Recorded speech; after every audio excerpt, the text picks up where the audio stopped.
on Boston 25 News at 10, your local station.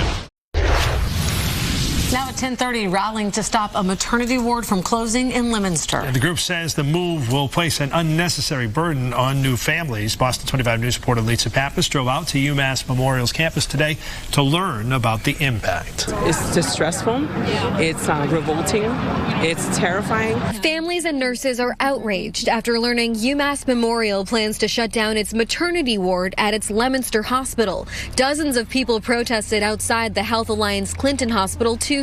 We have patients come in and they deliver within 2 minutes of being on the unit. We have a lot of patients come in that deliver on the way to the hospital here, so driving further is very concerning, and we're all just petrified of what's going to happen. If this maternity ward closes, the next closest one would be at least a half hour away in either Gardner or Worcester. Irene Hernandez says her daughter had a placenta abruption while in labor a few years ago and was rushed to this hospital. They had to do emergency surgery on her, and she needed like 3 pints of blood.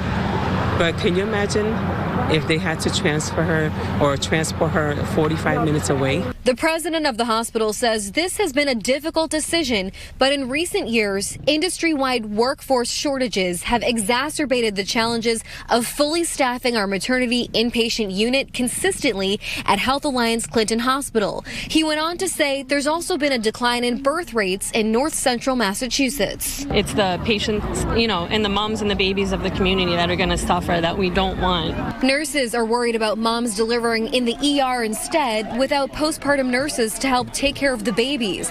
Local and state leaders say with a population of 100,000 people in Leominster and Fitchburg, these services need to stay here. We're hoping that we can use the next 120 days to really appeal to the hospital administration to keep the labor and delivery unit open. UMass Memorial proposes to shut down this maternity ward by September 22nd, but this decision still needs approval. The Department of Public Health could schedule an essential services hearing by early July, and that's another opportunity for this community to push to keep these services open. In Leominster, I'm Lisa Pappas for your local station, Boston 25 News.